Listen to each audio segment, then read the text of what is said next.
આજની વાર્તા કોલેજનો અભ્યાસ પૂરો કર્યા પછીનું દીક્ષાંત પ્રવચન.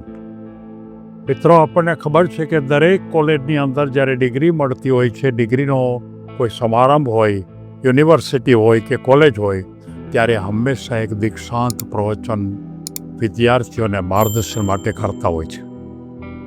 અને એ પ્રકારની ભૂમિકા ઉપર એક વખત મારે આજે દીક્ષાંત પ્રવચન કરવાની તક મળેલી અને એના અનુસંધાનમાં બે વિદ્યાર્થી સાથે જે વાત કરી એ વાર્તાના ફોર્મમાં ગયું છું.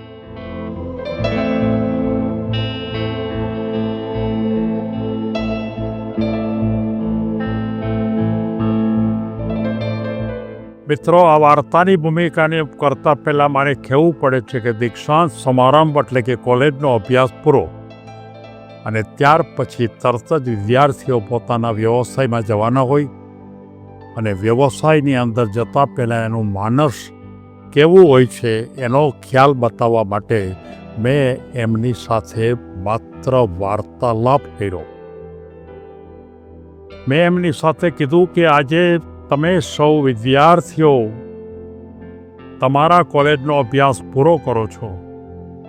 તમારા જીવનની અંદર કોલેજ લાઈફ એક આનંદની લાઈફ હતી, મજાની લાઈફ હતી. એ સમય હવે જ્યારે પૂરો જ થયો છે ત્યારે મારે તમને આ પછીના વિભાગમાં જીવનની સચ્ચાઈ પરની એક વાત કરવી છે. મેં એમને કીધું કે મોટા ભાગના વિદ્યાર્થીઓ જ્યારે સારી ડિગ્રી પ્રાપ્ત થાય છે ત્યારે એના મનમાં સીધા પ્રકારનો એક જ પ્રશ્ન હોય છે કે અમને સારી નોકરી મળે, અમને ખૂબ સારો પગાર મળે અને બહુ સારા સ્થાન ઉપર અમને આ પ્રકારની વ્યવસ્થા ગોઠવાઈ જાય. મિત્રો, આ તમારી સૌથી મોટી ભૂલ છે.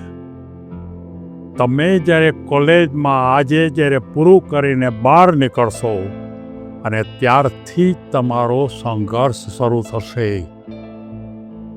કોલેજમાં સંઘર્ષ નહોતો, ભણવામાં સંઘર્ષ નથી, ડિગ્રી મેળવવામાં સંઘર્ષ નથી, તમારે ઊંચી કક્ષાના માર્ક મેળવવામાં સંઘર્ષ નથી.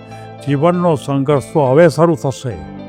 અને એ સંઘર્ષની અંદર સૌથી પહેલી વાત તમે એ નક્કી કરો કે કોઈ પણ સંજોગોમાં તમને તાત્કાલિક ઊંચા પગાર મળે એ પ્રકારની અપેક્ષા રાખશોમાં.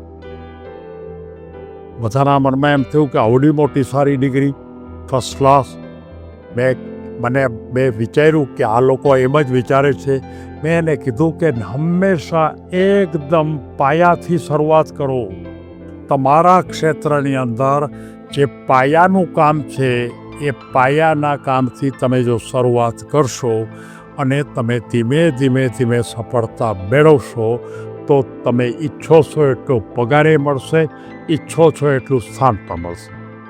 મિત્રો, હું એમ તમને કહેવા માગું છું કે કદાચ તમે કોઈ સારી કોઈ ઓફિસમાં તમે જાઓ તો કદાચ તમને ફાઇલિંગ કરતાં પણ નહીં આવડતું હોય. તમને કોઈ પોતાના જે ફાઇલો હોય છે ફાઇલો ગોઠવતા પણ નહીં આવડતું હોય. જુદી જુદી ફાઇલોના વિભાગ કેમ કરવા એ પણ આવડતું નહીં હોય. તમારું જ્ઞાન બરોબર છે, તમારા વિષયનું જ્ઞાન બરોબર છે, પણ આ પાયાનું જ્ઞાન તમે મેળવ્યું નથી. તો પાયાના જ્ઞાન માટે સૌથી પહેલા પ્રયત્ન કરો અને એ વખતે તમારું કામ એક સામાન્ય અણપઢ માણસ હોય એ પ્રકારનું કામ છે. અને એ વખતે તમારે વધારે પગાર ન મળે શરૂઆતમાં. અને પછી તમે એટલા કાર્ય કર્યા પછી તમે તમારા જે વિભાગો છે, જેટલા વિભાગો, એ દરેક વિભાગની અંદર કેટલું કામ થાય છે એની જાણકારી મેળવો. તમને તો અમુક જ કામ સોંપવામાં આવશે, પણ તમારા ડિપાર્ટમેન્ટના તમારા કામની ભૂમિકા ઉપર જુદા જુદા વિભાગમાં જે કામ કરે છે એની સાથે વાર્તાલાપ કરો. બનવા જોગ છે કે તમારે એકને બદલે બીજા ડિપાર્ટમેન્ટમાં જવું પડે. તો એ રીતે ત્રીજી બાબત એ છે કે તમારા દરેક ક્ષેત્ર ઉપરનું જ્ઞાન પણ પ્રાપ્ત કરવું પડે. અને એક બહુ મહત્ત્વની વાત કે જે મોટા ભાગના યુવાનો આજે એનાથી દૂર છે. તમને કેટલો પગાર મળે છે અને આ જે પગાર મળે છે એ પગાર માટે કેટલું કામ કરવું જોઈએ એ તો તમને આપ્યું જ હોય. પણ હું તમને એમ કહું છું કે તમારે જો આગળ ઉપર જવું હોય તો તમને જે કામ આપ્યું છે, જેટલો પગાર આપ્યો છે એના કરતાં સવાયું કામ કરો. Extra mile. કોઈ પણ માણસ પોતાની જે જવાબદારી છે, પોતાને જે પગાર આપે છે એના કરતાં જો ત્યાં સવાયું કામ કરે, એના કરતાં વધારે કામ કરે તો એના જીવનની અંદર એકદમ મોટો હાઈવે ખુલે છે આગળ વધવાનો. સમજો, જેને મેં તમને એમ કીધું એક્સ્ટ્રા માઇલ. આપણે પહેલાં જે ગુજરાતમાં જે એકાઉન્ટ લખતા અને ચોપડા લખતા ને ત્યારે એના ઉપર શ્રી સવ્વા લખતા. એ શ્રી સવ્વાનો અર્થ જ એ છે કે તમે કોઈ પણ કામ કરો એમાં તમારી જવાબદારી કરતાં સવાયું કામ કરો. અને તમે વિચાર કરો કે જો આજથી જ સવાયું કામ શરૂ થયું પહેલાં જ વખતથી, તો તમે જીવનમાં એ જ રસ્તો, જે ઊંચાઈ ઉપર પહોંચો એ ઊંચાઈ ઉપર વધારે સવાયું, એનાથી વધારે ઊંચાઈ પહોંચો ત્યાં સવાયું, એમ કરતાં કરતાં તમે ટોચ ઉપર પહોંચી જશો. એનાથી આગળ તમે જે કંપનીમાં નોકરી કરવા જશો ત્યારે તમારે એ કંપનીને સંપૂર્ણ વફાદાર રહેવું પડે. જો તમે સંપૂર્ણ વફાદાર હશો તો જ કંપની તમને વિકાસ કરશે. પણ કંપનીના વિકાસના વિચાર તમે નહીં કરતા હોય અને કંપનીમાં અવરોધરૂપ બનતા હશો તો તમારું નામ એક ને એક દિવસ એના મોટા અધિકારી પાસે પહોંચી જશે અને તમને લાંબા સમય સુધી ત્યાં નોકરીમાં રહેવાની નથી. તમે જોઈ શકશો કંપનીને વફાદાર રહેવું. અને છેલ્લી વાત કરવાની છે કે શક્ય તેટલું વધારે જ્ઞાન તમારી ડ્યુટી ઉપરાંત આ જે કંપની છે એના ઉપરનું વધારે મેળવતા જાઓ.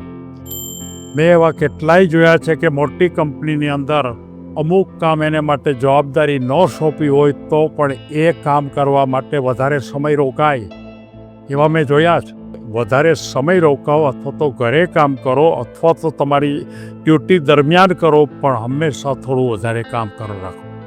અને આટલી વાત મારે તમને દીક્ષાંત પ્રવચનની ભૂમિકા ઉપર મારે તમને કહેવું છે. આજથી જ તમારી ડિગ્રીને ભૂલી જજો. આજથી જ તમારી ડિગ્રીની ઊંચાઈ બહુ મોટી છે એને યાદ પણ ન કરતા. આજથી જ તમારી પોતાની જે સ્કિલ છે એ સ્કિલને વિકસાવો.